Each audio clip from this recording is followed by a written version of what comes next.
Hello, movie lovers. Welcome home. My name's Amy Henserling, and you're listening to Watch This List.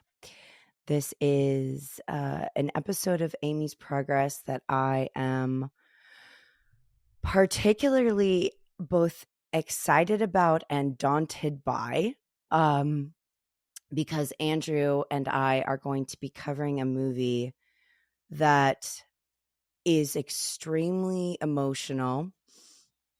And I saw it back in 2018 and cried my eyes out just the entire time. And then I actually saw it again with my brother, who also cried his eyes out. And we were just sitting on the floor crying. I actually was thinking about it this morning. The only film that had this effect on me besides The Work is Dear Zachary. Not to bring that up right now, but that's a rough one. That is the only one where you're just like in a pool of your own tears. So if Andrew and I just break down on this episode, don't worry about it. We're fine. Everything's fine.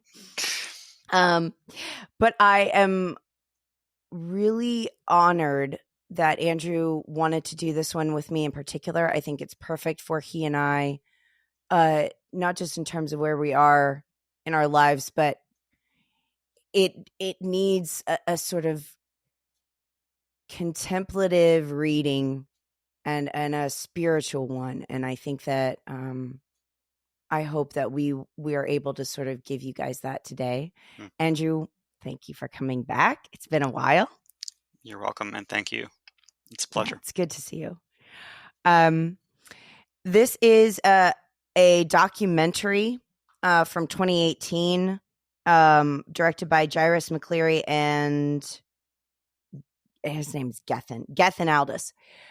I did not research this as much as you did, Andrew. If you could tell us a little bit of the background that you know about the directors, but then also just like a brief summary of like when the movie starts, it tells you like what we're getting into, just to give people an idea. I don't feel like this is a movie that can actually be spoiled per se, but you will probably get more out of listening to us if you've seen it. Although maybe not. Maybe this is good prep for sort of going into it. So, yeah, I mean, definitely. I was struck by when I was trying to figure out. Because of Hidden Gems, because of your series Hidden Gems. I was trying to think about what are the movies I've liked the most that the fewest people have seen. yes, And this was one of them. And so, I mean, I think number one thing to say is like probably if you're a listener, you haven't watched the movie and it's only 90 minutes and it's very good. I mean, I definitely would say like see the movie. All right, I'm going to try to tell the whole story kind of in a very linear fashion, but just make it speedy.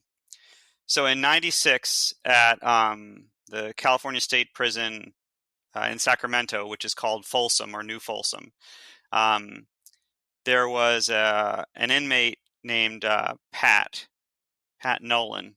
And there was a terrible race riot. Pat's friend was killed. He spent a lot of time dwelling on the tragedy and thinking about the misery of the situation in the prison, and was like, I really, really want to do something. I think his original orientation was there's got to be a way to bring people together so that these lines of division between races won't be so toxic and won't lead to so much harm. And he reached out to the Catholic chaplain and said, I want to start a group. So that was where it started, and it kept expanding. They used to just get together in the chapel, light a candle, sit in a circle. It was very low tech, and they would keep sort of, I think they kept sort of expanding it. I know at some point the facilitator that we see in the film, who reads the poem by White, he, I think, was brought in ostensibly to like do poetry workshops, but really they were sort of building more of an apparatus for the support group, until eventually you had a team of facilitators from outside the prison. You had inmates who had been trained as facilitators who were functioning that way inside the prison. right. and they were doing it on a weekly basis. And then at some point, I don't know when, they started doing this thing where they would do intensive 4-day workshops. And then at some point, the 4-day workshops became such a formalized thing that they were bringing in people from outside the prison to participate as in these sort of group therapy experiences that would take 4 days over a long weekend. So this psychologist who they brought in to support them, sort of the therapeutic intentions, was this guy James McCleary. And McCleary had 3 sons, and the brothers got really interested in what he was doing, and they experienced it themselves as sort of guests at these 4-day things, guest participants at these 4-day workshops. And they're like, we gotta show the world, like, what goes on here. Like, people have got to see this. So the brothers originated the idea of, we're going to film it, and they filmed it.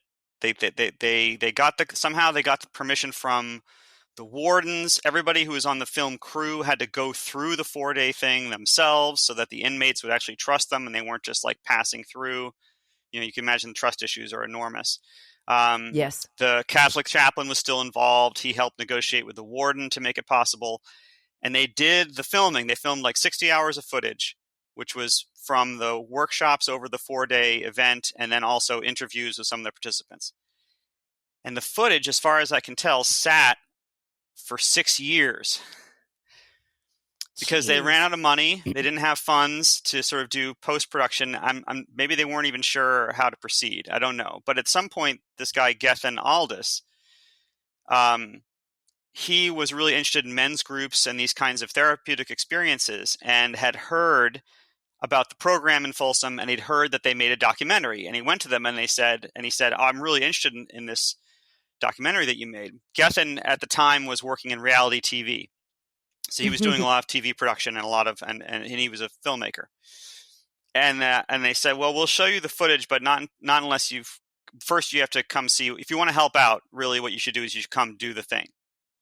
So he went and he did the thing. And then he said he wasn't really worried so much about the footage. He was more like, he was engrossed in the experience, because he's very committed to, he has his own interest in these kinds of men's encounter groups, and it's been important in his personal life. So he was just there for the experience. But after it was over, they're like, oh, we like you. Do you want to see the footage? So that's why he has that odd co-director credit, because the McCleary son ran the shoot and is effectively the director he was the director when the movie was being filmed. But Aldous sort of took over, I think, in terms of post-production, helped bring in funding, helped find an editor, and without him, the movie, I don't think, would exist. And it's so much less, like, I don't even know if I would describe this as a movie.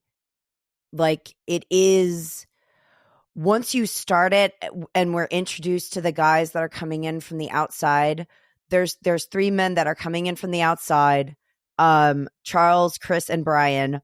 They kind of say like why they're interested in doing this, that they're a little bit, I mean, what they have in common is that they're kind of aimless, right? Like they've kind of not sure what their purpose is in life. They want some sort of clarity. They feel like this is going to like rattle them or shake them from complacency, I think is in effect sort of what they're after. But once they go into the chapel, the whole movie's in the chapel, you feel like you are participating as much as you are observing, almost. Like you're kind of putting yourself in these guys' shoes. So they sort of are stand-ins for us. But I think depending on how open you are when you turn on the movie, you can either get a tremendous amount out of it or not. It's kind of your choice, though, I feel, because it's there. Like it is the closest thing to being in a room that I can fathom, where like the radical honesty and vulnerability displayed is no bullshit. Like no pretense. They're not even like really aware of the camera. If anything, anytime that the men are distracted, it's by someone else in the room, but it's not because somebody's filming. Right. Do you feel that way too? Well, yeah. I mean, I think it's paradox. I think they're very, very aware of the camera, and we have Oh, Dante. We have Dante to thank for that because he puts the placard up. He's like, "Oh, maybe I'll get a pen pal out of this." So he puts up a little sign that says, "Hey, I'm looking okay. someone who Yeah, wants to that's write to true. me. This is how you find me." And they're obviously like, "Oh, maybe we're gonna be on TV." I mean, obviously everyone was aware of that when the releases that must have been signed. I mean, everyone, it must have been a lot of preparatory stuff of like, you're going Hmm. to be filmed, and this is how we have to do it so the camera crews can move around. And I'm sure it was very, very intrusive. But the interesting thing is, I'm not sure that it's so funny what you say about being a participant. The movie puts you in a funny position. You have to decide how much trust you want to exercise. It's very much Hmm. like being in the room in that sense. And you can see, I was curious about like people who had a bad reaction to the film. Many of them were just like, I can see I'm being invited to relate to this in a certain way, and I'm just not sure I want to. And Yeah, often what they would like say is, Brian. I don't believe this is. I'm just talking about people write reviews of the film. No, I know. Yeah, but Yeah. also like, yeah, like Brian, like they look at it and they're like, this is performance. Like this is very, very performative, and I don't trust it. And basically, you're compelled, like the men in the room, to decide how open are you. Yes. Yes. And that's why I'm saying that I feel like the men, the three men that go in, there's Charles, who is very open to the experience, who gets emotional right away, who starts crying right away, and he takes it very seriously. He tells the guy, like, I didn't expect this shit, and the guy's like, yeah, if you had, you wouldn't have come. There's that reaction which we could have. There's Brian, who's like, I feel like you guys are performing. I'm judging you.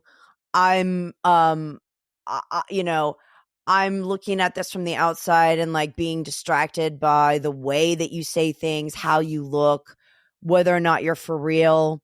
And then there's Chris, who's just flat out skeptical, who's like, I don't feel like I should have to react in any other way, and I don't want to feel any pressure. So you can literally they're almost archetypes. You could literally uh, come to this with a certain posture, and that's on you. Like, to me, if I'm going to bother to show up in certain spaces in life, it doesn't do me any good to come at it from a stance of criticism right off the bat. You can do that. Yeah. And I think that a lot of people probably do that without knowing they're doing that. Like the guy said, like, I feel like I'm looking in a mirror and I know what this guy's up to. But I mean, also you have good days and bad days. I mean, I've been in 12-step meetings where could not, I could go in the room, but I couldn't actually be there. Like the uh-huh. whole time, my emotional self was just clenched. Like I felt that. I'm like, oh, apparently, Andrew's afraid to come out today. I mean, it's just, I don't know, I don't know what else to do with that. And other times, it's more successful. But I mean, it's not just about you're a person and you have a stance and you're stuck with it. Like, I mean, I think sometimes you can have different experiences. Some days are better than others. Also, Andrew, certain things that people say could unlock that. Like let's say you could start, like you're going in a room, you sit down, you're in a bad mood, you're starting to judge, this person's talking too much, this person's like turning me off, I feel like this is fake, blah, blah, blah. Okay, but then if a certain person talks and all of a sudden you're like, whoa, you can feel yourself loosening up and becoming more receptive. So I would encourage anybody to watch this and try to be as open as you can. But if you don't feel it, it is possible that one of the men will speak to you. Right. And then that person will be your way in. Like, there are parts of this movie where they seem a little charismatic to me, almost like a speaking in tongues sort of slain in the spirit thing, where it's so dramatic that it does take me out a bit. But in those moments when I'm taken out, I'm like, what am I trying to say to myself? I mean, in those moments, it's like, what is your reaction saying to you? Yes. Why Yes. is this person pushing your buttons? Like, what is it because you're in pain, Right. or is this person reminding you of someone that you don't like? Yeah. Yeah. So this also causes that sort of reflective thought process if you let it now, Yeah. if you're open to having that. Yeah. Last night when I rewatched it, I was really experiencing it with the part in the middle with Brian's big scene. I was super uncomfortable. I was just like, this always makes me feel like clenched. And I had to think about like, why is that? Yeah. Yes. Yes. What are your reactions trying to tell you? This is something that I'm told quite often because I will be doing really well in the day, and then all of a sudden I go from having peace to just being extremely irritated or annoyed by something. And normally I would just try to shut down the annoyance, Mm. rather than say, what is this? Why is this happening to me? What is this reminding me of? Why am I so annoyed with this person? And then you go through that process of like, how important is this? Can I just let it go? Do I need to talk to the person about it? And then you have that sort of line of thinking. But Brian's scene is very difficult because that guy is such a douchebag. Kind of coming in, he has that sort of like macho male thing, even in his posture where he's just like, he's like superior. And then you don't know if he's breaking down only because the guy confronted him and is like, you're sitting there judging me. Like, he was combative and he was scary. And I think maybe that's what hit the nerve. Yeah. I mean, I think it's important to recognize that the dynamic, the beauty of the movie is it's a movie about prison and at the same time not a movie about prison. I mean, early on, this guy Rick says, "In here, we're just guys," and it's true in a very important sense. And also, you're constantly aware that that that prison is the ultimate move by which we say you are unacceptable, and that in so many little moves we tell people you are unacceptable, and that sooner or later, if you don't unpack those messages you got that you're unacceptable, it kills your soul. And everybody is struggling with this to some degree or another. So while someone like Brian, when he's up against the facilitator Barataji,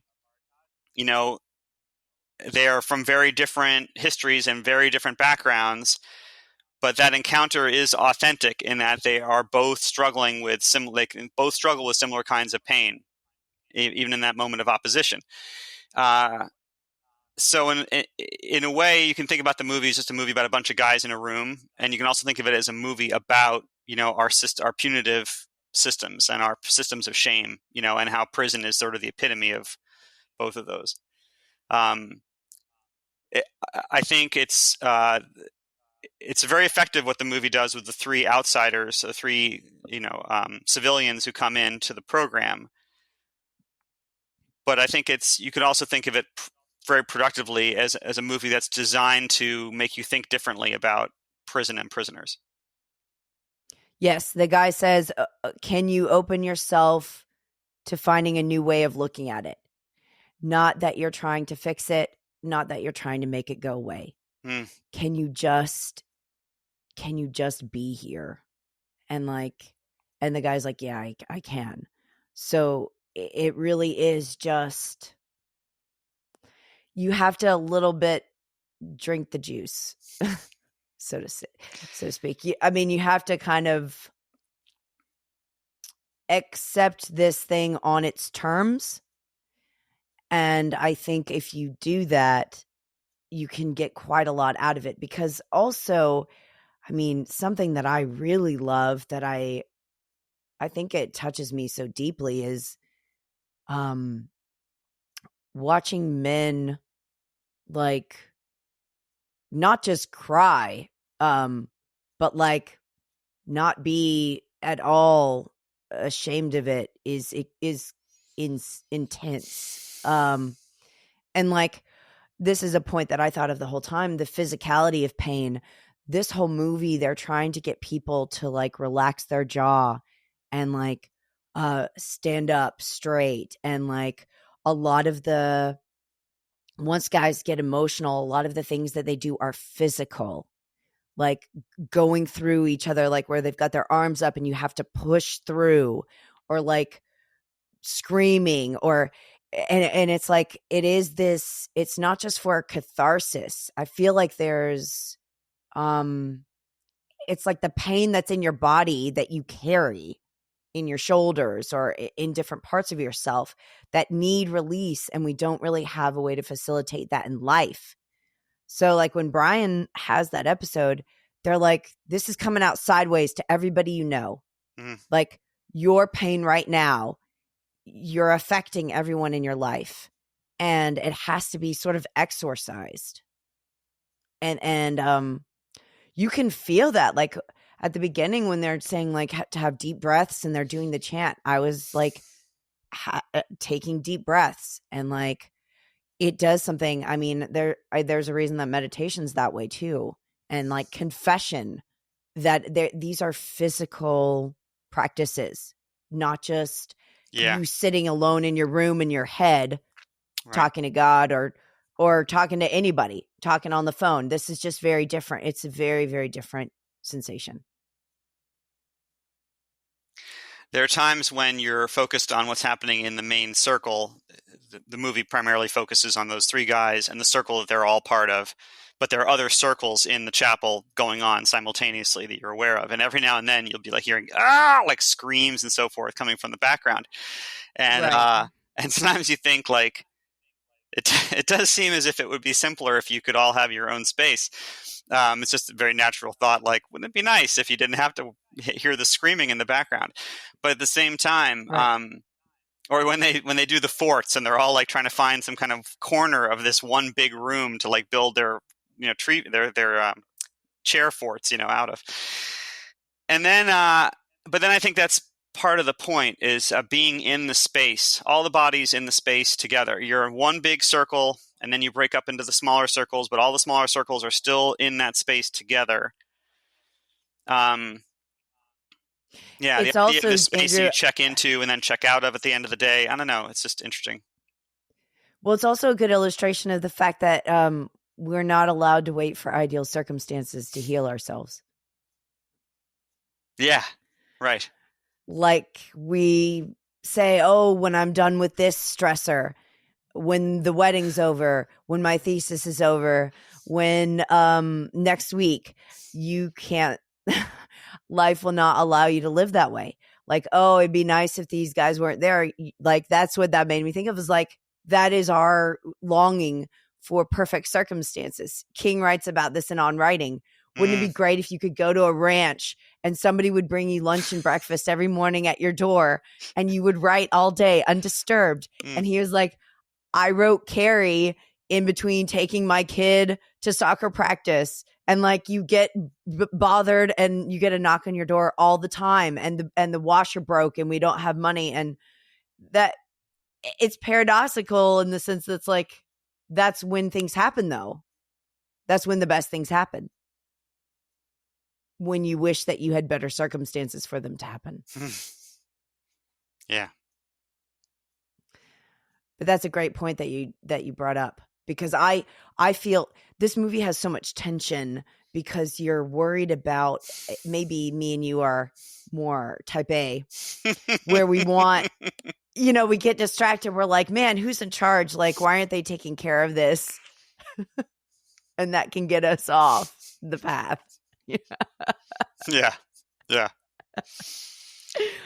Um, so can you tell me, when you watch this, what are the most powerful aspects to you? Like, what are the scenes that really speak to you and move you out of all the things that sort of happen? Because these are sort of vignettes in Yeah. the 4 days.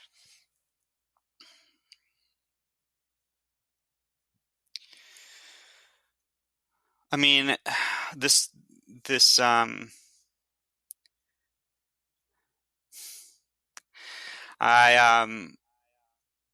I had a watch of this on Monday night after we'd um, talked about it, and I was really struck by the scene with Dante Hmm. because because he's a father trying to reckon with the fact that he can't be a father the way he wants to be, and and I was struck by the range of responses. There's one dude who's like, "I just want to sit next to you," and he just sits next to him and puts his hand on his back and says, "I'm sorry, I'm sorry." It's very low tech intervention. Like not a lot of like, okay, see it this way or see it that way, or let me shape your perspective, or even a big physical intervention. Like just, I mean, I think a lot of, like you said, a lot of this is about bodies in a room and being able to get a hug. I mean, just some of these very Yeah. basic things. Like we are in this space together. We're physically together. We're physically close. Um, and this thing, I'm going to come sit next to you and put my hand on your back. That kind of thing moves me a great deal. But then, so there was very, very supportive kind of responses to Dante.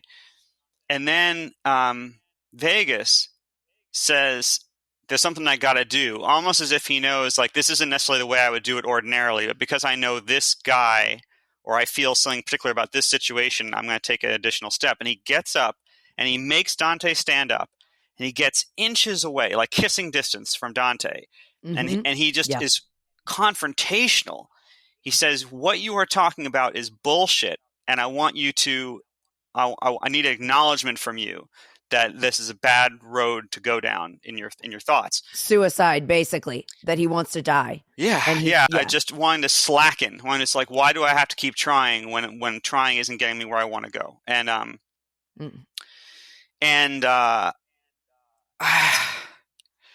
you know, that's something that I personally struggle with. I want to be only one way and not the other. I can do like, let me be with you, put my hand in your back, say I'm sorry, but I struggle to access, because sometimes you need the part of you that's like, that is bullshit, and I'm going to demand of you more than you're prepared to do right now, because to me, there's a primal moment of terror somewhere in my life of being asked to be something or do something and feeling like I can't, and being humiliated in that moment, and I just never want to put anyone in that position. And this is a parenting thing for me too. So the aspect of parenting where you say, I am insisting that you go beyond what you feel, the way you experience your current limits, I am insisting that you try to bend them. Very difficult for me. And the next morning I had an occasion to talk to my son, and he acknowledged that there was something he thought would be smart to do, but he didn't want to do it.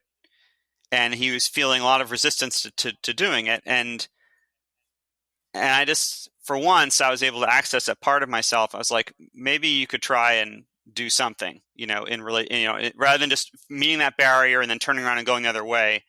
What if you did? What if you tried to get around that barrier in some small way? But I mean, that's one of the rare cases where I don't know if I would have been prepared to do that if it hadn't been for the movie the night before. I mean, just something, while watching that scene with Dante, I was like, right, sometimes there is a place for someone to stand up, get in our face and say, I think you should try. And and Uh, and the part of that I didn't get, the part of that really killed me, was when he said, give me give me give me 90 days. that's what I was about to I say. was like, that's like Abraham with God in Genesis. You know what I mean? Where he's like, what if there's just 20 people? What if you just find 20 people and that's it? Like this, sometimes you're up against something that seems immovable, and you just have to step to it and say, I think I can move you. I'm going to try and move you, even though you seem immovable. And that was his way of showing love to Dante in that moment, was you feel terminally stuck, and I'm going to say, no, I think you can try, or I think you can give me some time. and I'll help you. I'm support you. Let's try. Give me some time to work with you on this.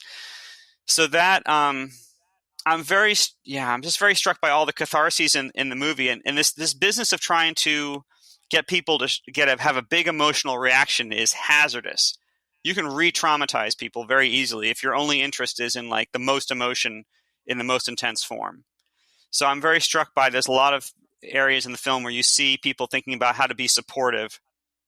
It's not just about the moment, but it's about how we get there, and it's about like the offer of support and the promise of this isn't the end. We're going to work on this more, that kind of thing. And that the real, I feel like what they're emphasizing the most in terms of like the facilitators and the people that founded this thing is number one, that you show up, like you're there. Okay. Whatever your attitude is, you're there, which is big. It's a big thing to show up and to be in a position where you even think that you need help is a big, big deal. Or that somebody says like, I never knew my place in the world. That is a humble statement. It requires a lack of ego there. So that's the first thing. And then the second one is that like you've taken a first step, like you have made an effort, not especially in Chris's case. He tells a story about his father. It's a fairly straightforward story. His dad used to work on his car when he was growing up. Chris would go in there to help. He couldn't find the right tool. And his dad was like explaining, the screwdriver looks like this. And he was rummaging around in the toolbox. And I'm sure that like, as he was unable to find it, he couldn't find it because he was so stressed out. And his dad was like, never mind, just go back inside with your mom. I'll get it myself. So one, Chris is sharing that, which is a big deal. He feels self-conscious because he feels like that story is not as bad. Oh, that's so which is real. that's such a real thing to listen to people talk about, like murdering someone or having a very abusive childhood. All of a sudden you're very judgmental about your own story. But the thing is, what he's expressing, like feeling stupid, not being able to just be with his dad, feeling like his dad didn't approve of him, feeling weak, those are universal reactions. It doesn't matter the severity of what you go through.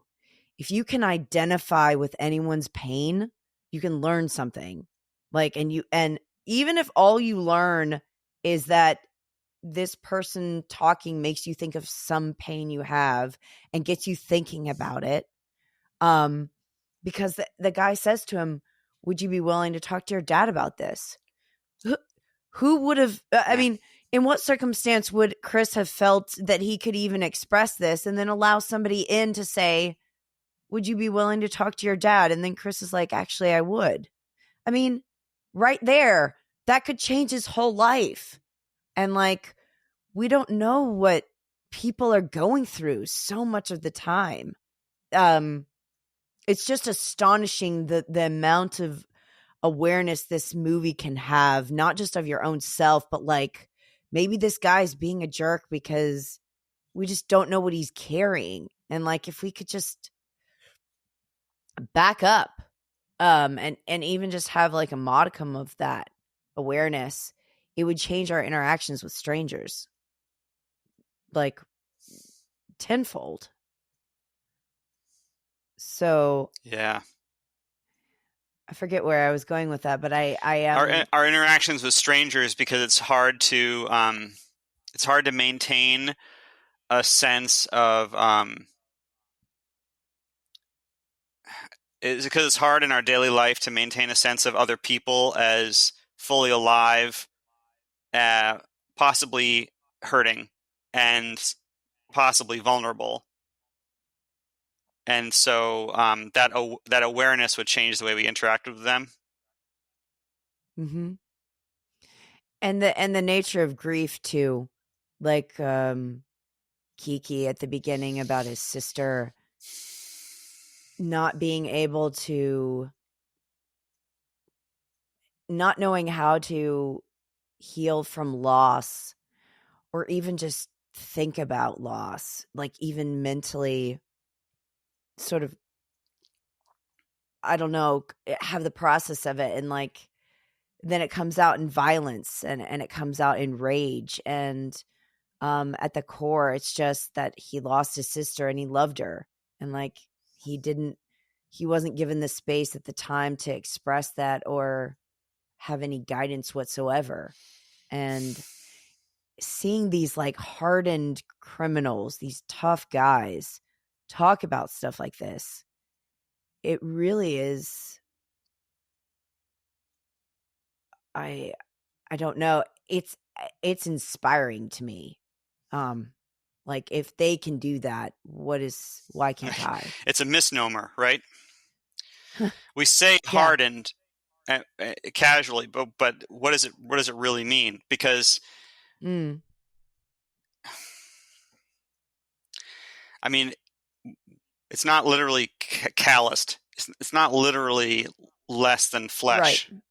It's just, you have people who put them in an environment where it's extremely unsafe for them to show any weakness or vulnerability, which is Mhm. already the way the world is, but we intensify it out of a sense that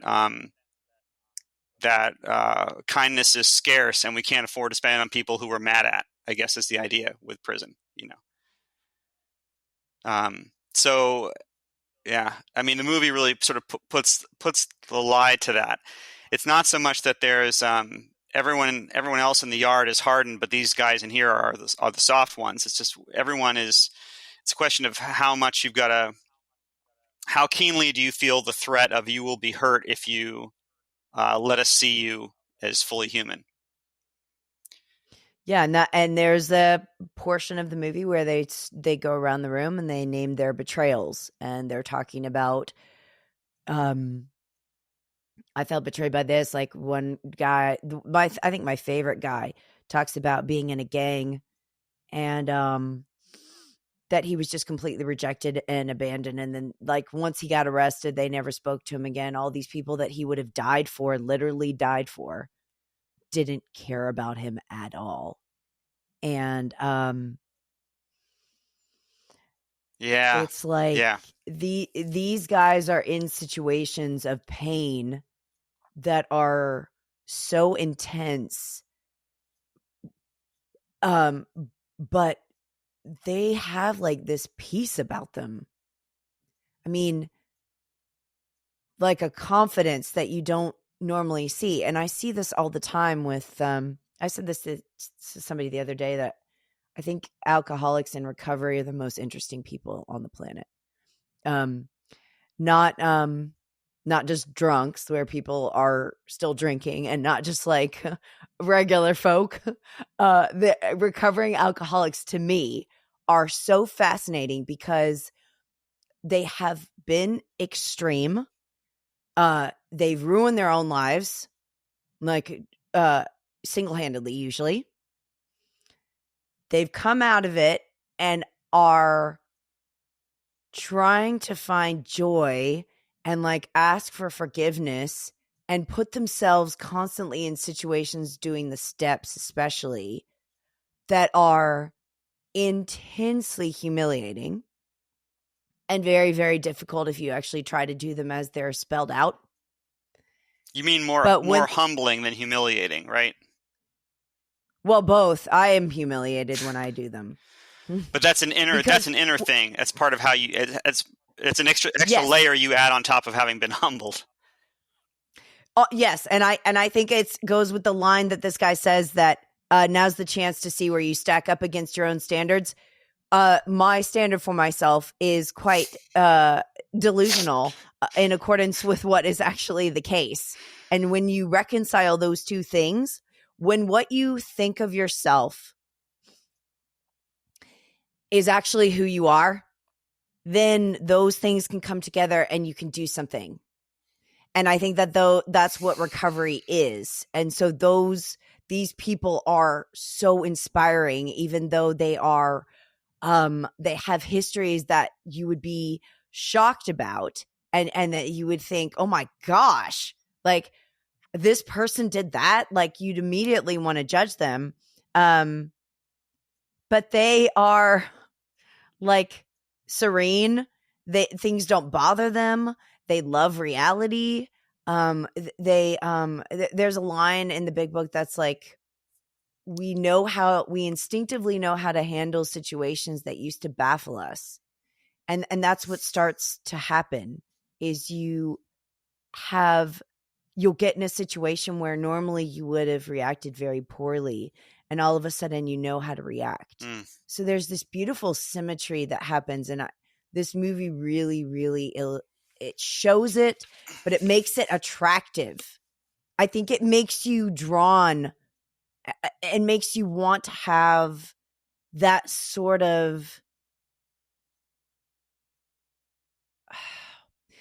it's not even just stability, vulnerability, and like openness to allowing people to hurt you so profoundly. Like, yeah. I'm having a lot of complicated thoughts about that. Tell me. I mean, this is part of the paradox I was talking about before. Like, is this a movie? So anyway, I mean, at one point, you know, my son got I think about this because my son got interested in he was interested in hip hop, so became more interested in the criminal justice system, and he was interested in prison. He was like, I'm interested in documentaries about prisons. And you know, I think I found the work through another channel and already was aware of it. But I was thinking about, like, I wonder if this would suit him. And so I think a lot about whether the work is a film about prison. I mean, and I'm going to stand with what I said before, that, you know, like the facilitator Rick, facilitator who's also an inmate, Rick, says, like, we're just guys. It's ultimately a documentary about a men's encounter group.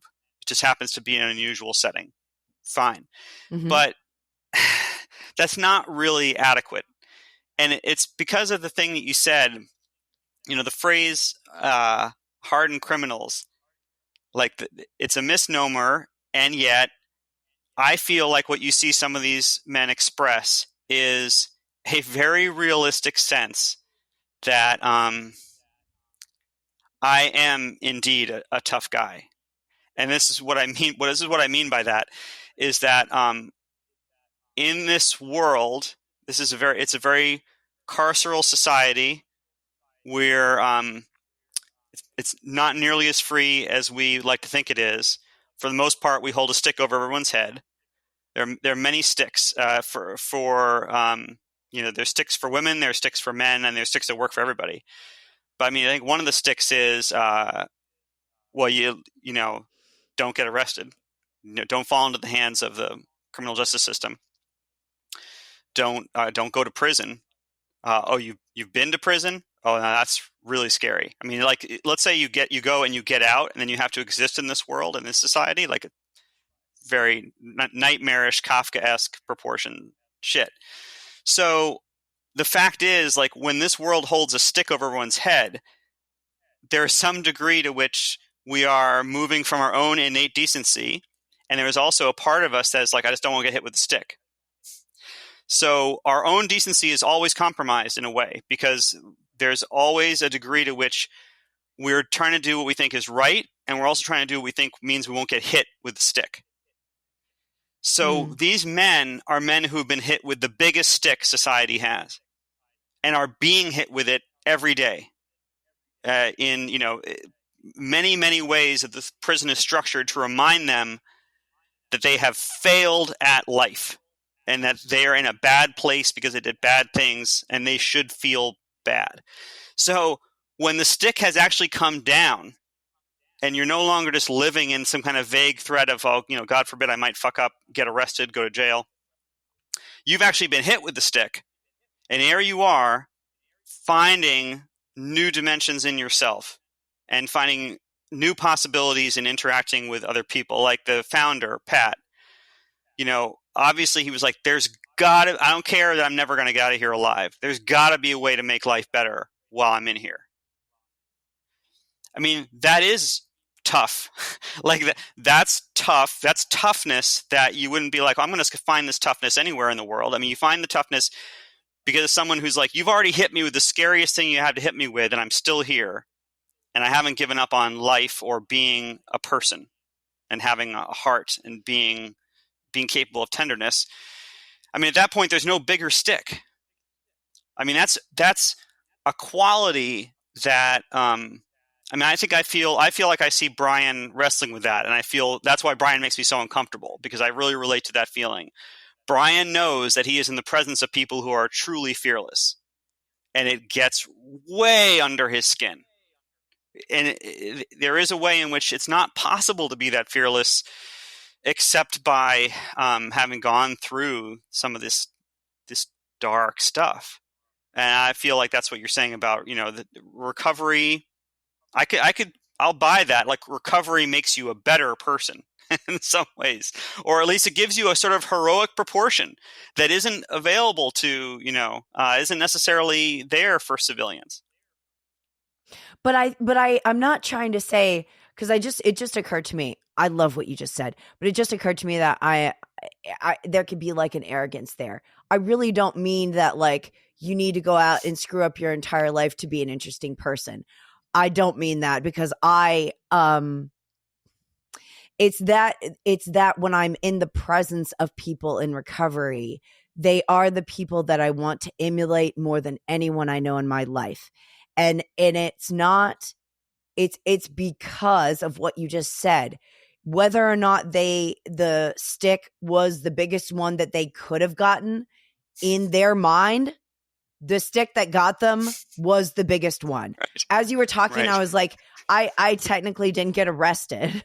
I haven't been arrested, and I haven't been through the worst things that could happen to a person. But the thing that happened to me is the worst thing that could have happened to me for me. Yeah. So whatever your biggest stick is, and I think we all have one, whatever you could sit here and say, if X happened to me, I would want to die. I wouldn't want to be here anymore. Right. It would be more pain than I think I could go through. When that happens, and the process of getting out of that happens, you get a fearlessness. Like you said, you hit it on the head. You get a fearlessness that is otherworldly. And when you see someone who has that, oh my gosh, like, it is palpable.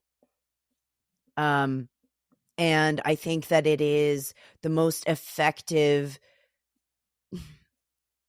helpful way to exist in the world, not just on an individual level, but like a societal level. Like, what if the vulnerability that these men displayed and the way they talk about grief and the way they know themselves were how we all acted?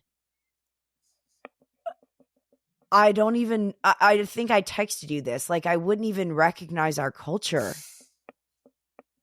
And maybe this is gender specific in a way, to me, because it's more powerful, because I don't see this a lot with men particularly. And I'm very aware of how men usually are. Not this way. But I think that it's intensely different from the norm. And your observation to me that the poignancy of the movie is that some of these things seem teachable, like that we can actually do them without having been in prison, without being incarcerated, without having our freedoms taken away, is the point, I think. Like,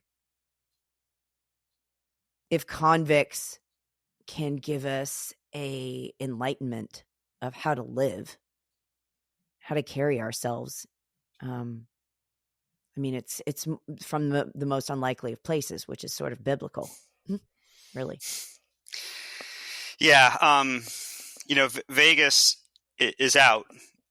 He's working for the nonprofit that does the groups, he's like the head. Oh, He's like the head facilitator now. And so he's been interviewed in various places. He's got a TED Talk.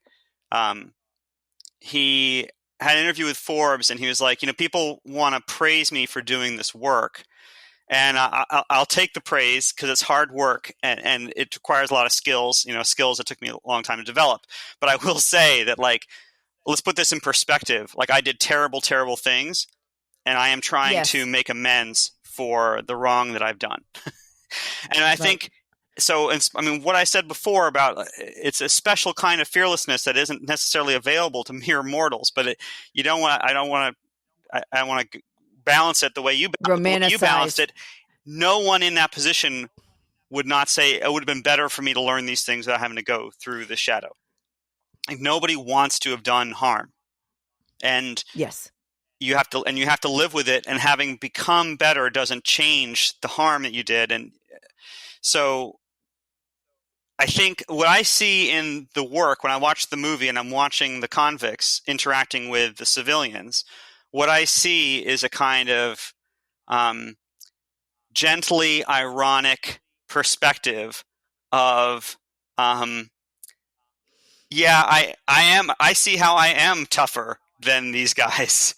At the same time, like, it would be better for them to be fully human without having to go through what I went through. Like, there's no special privilege in being me. I would rather not have gone down my path. I mean, that's about I would rather not have been betrayed, and I would rather not have then compounded the betrayal by getting myself in more trouble, and putting right. myself in this terrible place. So you have to, in the end, it does come down to, like, shared humanity and solidarity in that. And yes, what they're doing in the work is not mystical, and it didn't come from Folsom. I mean, it's just it's poetry workshops, it's men's encounter groups techniques, it's stuff from, like, Reiki and therapy, and it's a smorgasbord of different techniques that are available, and that people are doing, outside of prison. It's just that it takes commitment and a certain amount of courage, and the men doing it there have a reservoir of that from a whole path that they've been on.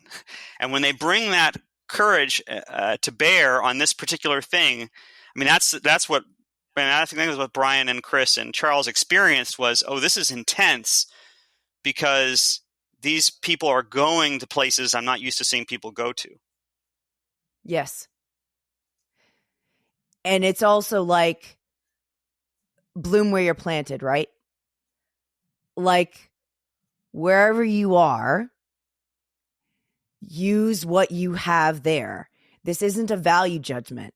Like, this isn't, this person has more opportunity than you do, and so they're better than you, or they're more productive or more ambitious. This is, okay, where are you? What particular resources do you have that nobody else does? You have a particular story.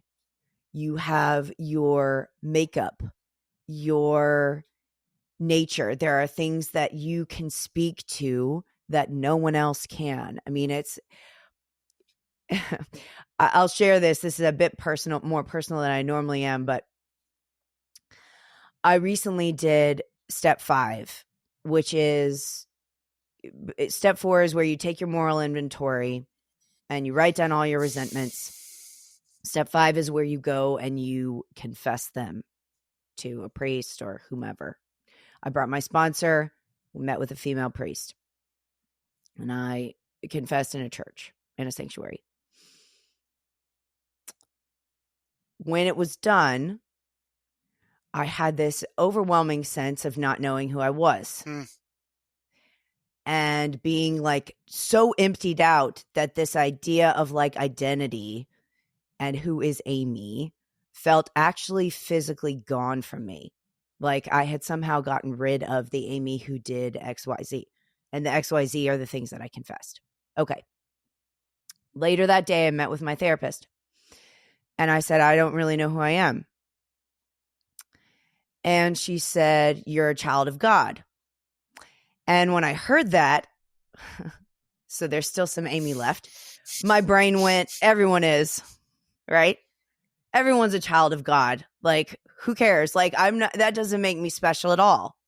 Like, that doesn't really answer my question, Dorothy, that I am, who is Amy? Well, you're a child of God, just like everyone else. But what she said was that not everyone, that most people don't act in that way, that they don't live in such a way as to reflect that. And that's the challenge. It's not about this obsession that the culture has with finding ourselves. It's more that, like, how do you live once you are like cleansed? If you come to a point in your life that you're able to reconcile yourself with what you've done and accept yourself for who you are, then what do you do? And then it's a tricky thing because it gets into the spiritual part of it, which is obviously its own thing. But at the same time, I thought of like the sheep, like the lost sheep that Jesus tells the story of. There are 100 sheep and one of them goes astray, and he literally goes out of his way to find them. So it's like the preciousness of each individual is what I'm trying to get at here. Like, everyone is so sacred. It's not about that you're only sacred if you stand out, or you're only sacred if you commit atrocities and then come back from them, or you're only right. worth hearing if you have a podcast or whatever. Like, I look at people and I'm like, that person's so important and that person has all these people. It's like, no, where you are is so precious. And you can make a difference. And if you can learn how to receive that and really believe it and live in it, you will notice things changing all around you in our little atmospheres that we all have. You'll notice them shifting as you shift. And that's all that life is, right? Is like influencing your sphere of connection and affecting other people.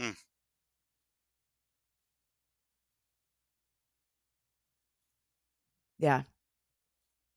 So it's not about like one-upping, which our culture is just like so obsessed with. Right. Not just that our culture is so obsessed with it, but like the Brian example is really good. Brian feels diminished in his interactions with the other men. He thinks it's about them, and he'd like to take them down if he could.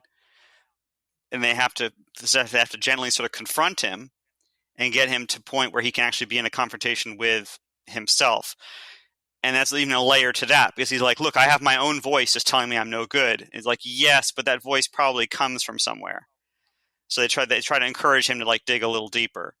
But like, yeah, we spend our time in struggle with others rather than like, and ignorant of the ways in which that struggle is really more like there's a struggle we haven't resolved yet in ourselves. I guess it's all about the different, and you talk about this when you talked about Exotica, like the difference between something that's unresolved and something that's evil. Yes. So what are some of the things that the nuggets that people could take if they saw this movie? Yes. I mean, I think I know you have a lot of you love some of the phrases, and there's some great talking in this movie. I can't get with people who didn't like the movie because they're like, it's just one emotional catharsis after another, and men thrashing around on the floor. It's just another form of machismo. Like, I'm so strong, it takes like 12 men to hold me down. I'm like, there's a lot of great talk in this movie, but I'll let you deal with that. I mean, I think a lot of great things were said. For me, it's small things like just the manner of how people pay attention to each other. There's a bit where I guess it's where Kiki is having his sort of journey, and Rick, who is Charles's buddy, right? That's how they set it up. Like, you have two buddies. Rick is noticing that Charles is sort of sitting literally physically back and kind of like astonished at his own reaction and not really sure what to do with it. And so Rick stops, and everyone Mhm. else is preoccupied with Kiki, and Rick stops and looks at Charles and says, like, don't hide it. You know, it's okay. Like, it's not like he's in center, like Kiki's in center stage and you don't matter right now. Like, if you are having something happening right now, let's talk about it. Just that, Yes. just that mode of paying attention to people at all times. And it's not like, oh, well, right now that person is the only one who matters. Like, I know that I'm not really saying that very well. It can't really be summed up, but sort of like when you watch the movie, you get an idea of how to pay attention to people when they're biting things down, when they're holding things back, when they're not sure if it's okay to express something. And I think that mode of paying attention to people is something that's valuable, and that the movie can give you sort of an experiential taste of it. Yes. And it's exactly, I think, how we all want to be listened to. Like, we all want someone to notice when we're upset, ask us what's going on, and care. Like, they listen intently to one another. Like, they are zoned in.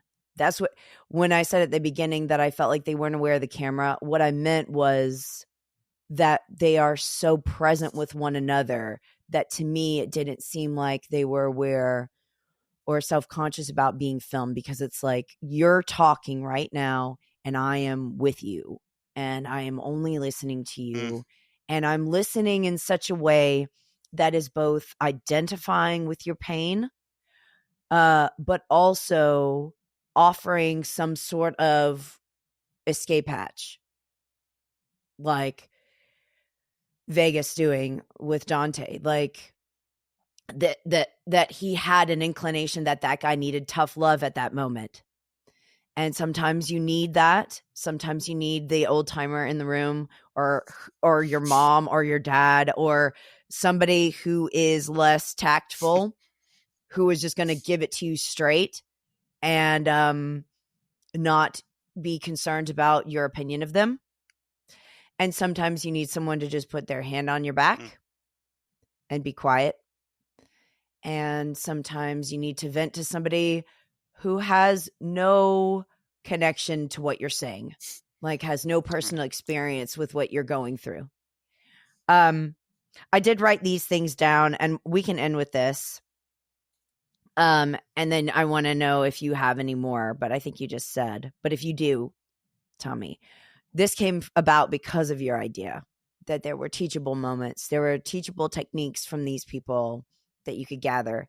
One of them that really, really struck me, and I actually thought of this, just like you said, you thought about how to talk to your son. This happened to me with my mom. Uh, um, Somebody's having a confrontation and they're talking about feeling betrayed. And the facilitator says, let's put this where it belongs, not where it can go. That is very helpful for me with like conflict, navigating conflict. If you're in the midst of an argument, it's so hard to access the part of your brain that lets you step out. But if you can say, where does this belong, rather where it can go? How can I be wiser about this particular argument, especially if it's one that you've had multiple times? That's really good. You don't need to prove anything to anyone. That's power. Hmm. That's really good. One is when Brian tells Dark Cloud that he felt like he was gentle, and then Dark Cloud goes berserk and is like very angry and triggered by the word gentle. They tell Brian, this is between Dark Cloud and Dark Cloud. So comes back to that, we don't have to take things so personally. It really may not be about you at all. If somebody doesn't text you back, if someone ignores you, if someone lashes out at you, if you can't know the truth of the situation, you can actually tell yourself, this has nothing to do with me, and you can believe it. Mm. Like, there's a choice there. Like, if someone wrongs you and doesn't say why, let's say you're at the grocery store and someone's just rude to you, you're not going to know why they were. So you might as well tell yourself something that makes you feel better. Yeah. Okay, Yeah. so there's that idea. When someone's pushing your buttons, what is your reaction trying to tell you? That's kind of a famous thing of like, when I read Russell Brand's book on recovery, he was like, your pain is always trying to tell you something. When your body is like something sore, it's telling you to go to the doctor and fix it. It could be alerting you to a deeper issue. Yeah. Like, your pain is not out to get you. Yes. Right. Right. Right. That's so. I you know, yeah. I've dealt with depression. I'm so inclined to take my emotional states and be like, God damn you, emotional state. I mean, it has been it's been a journey for me to be like, oh, there's something of worth here, and there's something. It's not just about value. It's the extension of what I was saying before.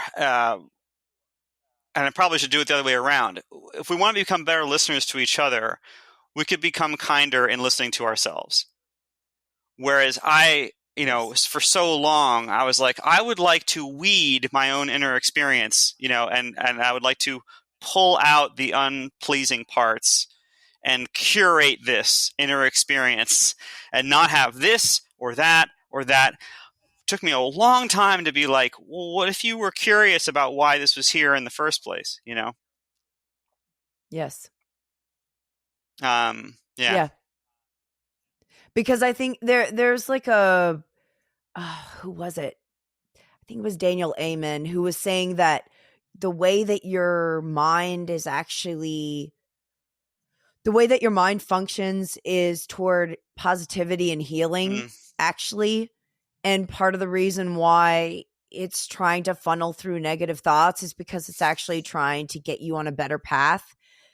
But when we act like our bodies are against us, and then by extension, the world is against us, everyone you love or don't care for is against you, then it does actually affect the way in which you interact, even with your own self, how you think about yourself, how you take care of yourself or don't.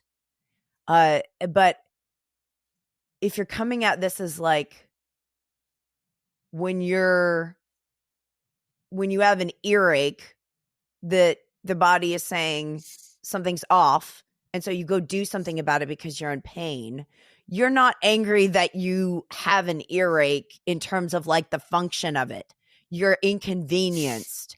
But if you could take that sort of corollary and apply it to an emotional state, then it's like depression is useful or helpful, or at any rate, even if it's not that, it's like, like where you can solve it yourself. Maybe you need help. It's still alerting you to that. I mean, it's still letting you know that something's wrong. It's I was thinking about the way they said it, about it having to do with the poem, and the facilitator brings it back later. He says, next to where we hurt the most is where the medicine is at. That is literally what I was about to read, Andrew. Phrase. I just got chills. That is my last point. Where we hurt most is where the medicine is, and you just said that. That is crazy. Whoa. Yes. Your wound is your way through, is what Richard Rohr says. It is like your deepest. What is it? Oh my gosh, there's a great quote about this. Like, where your deepest passion and the world's deepest need meet is what you should be doing with your life. Like, whatever that is that allows you to speak out of, and then the way that the world is suffering in particular, if you can speak to that through, you found your medicine internally, it ends up being a balm for others in ways that it sort of transcends specificity. Like, you don't have to be in my particular pain or my particular circumstance to get something out of what I learned from it. Yeah, yeah. What we're up against basically is a very, very powerful structure of norms that starts with we'd rather you were whole and not wounded, then goes to if you are wounded, it might be advantageous for you to not let anybody know. And then some of us take it so far like maybe you don't have to know that you're wounded. Maybe you can just pretend to yourself that you're not. And that's how we get real deep in trouble. So, Yes. um, but yeah, Yes. we learn it, we learn it in a very totalizing school of like, are you sure you have that wound? Maybe you could just pretend you don't. Right. And then there's a whole host of problems that come out of Yeah. pretending. Yeah. Yeah.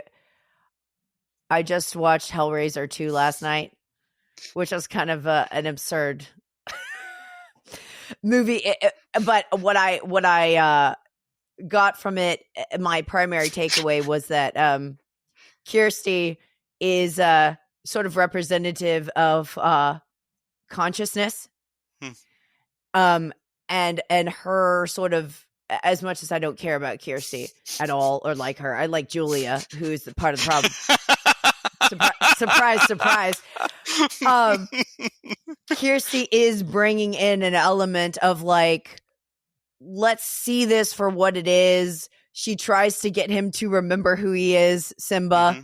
There's that moment of like the Lion King where she's like, you used to be this guy, remember who you are. And so that is very much this, where it's like, it's powerful when people know who they are. It's powerful when people can see a situation as what it is. And that's sort of this stripping away. I'm going to read the poem. I wasn't going to, but I'm going to end with the poem. This is what the movie the founder starts with. I'll have it in my letterbox review as well. But I want to read it to you guys because Andrew and I both were talking about poetry being something that we feel like should be said and heard. It's very short, but this is by David White, as you had said earlier. Those who will not slip beneath the still surface on the well of grief, turning downward through its black water to the place we cannot breathe, can never know the source from which we drink, the secret water, cold and clear, nor find in the darkness, glimmering the small round coins thrown away by those who wished for something else. Thank you, Amy. Andrew, It's been a pleasure. thank you. It was a pleasure. We'll see you at the movies.